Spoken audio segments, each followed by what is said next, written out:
The U.S. government recently ordered a Chinese company to sell the gay dating app Grindr.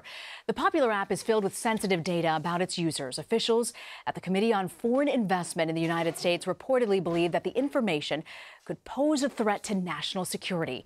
CBSN contributor and senior fellow at the Asia Society, Isaac Stonefish, joins me now. So, Isaac, what kind of information are they talking about here with this app? They're talking about photos, they're talking about sensitive text messages, and you don't have to be too creative to think of all of the fascinating and disturbing things that a potentially threatening foreign security service could do with all of those photos, all of that messages, and all that information.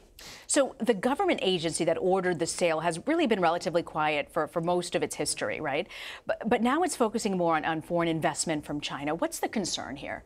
The concern is that with apps like Grindr and with companies like the Chinese telecommunications giant Huawei, these, although they're private Chinese companies, because of the way things work in China, they still have to be beholden to the ruling Chinese Communist Party. And the Trump administration and, frankly, a lot of Americans and a lot of Democratic lawmakers believe that China can, and to a smaller degree does, pose a threat to American national security. And so they are looking a lot more carefully at Chinese ownership of apps like Grindr or of Huawei or things that could pose national security threats to the United States. And the U.S. is already considering blocking the Chinese telecom Huawei.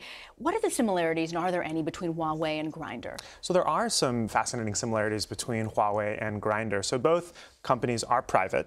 There's a lot of state-owned companies in China. These are not state-owned companies, but the issue is that as Americans, we can't trust that private Chinese companies won't act to further the goals of the Chinese state.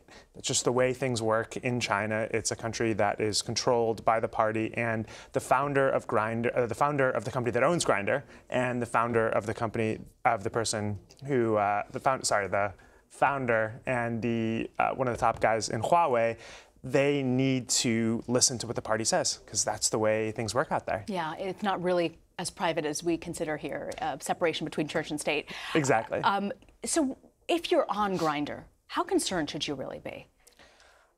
That's a really important question. I think for a lot of issues of data security, you have to assume what's going on your phone is not private. I think especially for people who use Grindr, there's certainly the possibility that the Chinese government and Chinese security services are using advances in big data and facial recognition software to have a record of the conversations you're having, the people you're chatting with, and it's certainly possible that that could come back and bite people in the future. Is there any evidence that Beijing has used the data from Grindr for any purposes? It's a very important question. There's absolutely no evidence that this is happening. However, it's a very, very real threat. So it's not sort of the difference between kinetic and potential energy. The potential here is great, and it's something that people should really have in mind.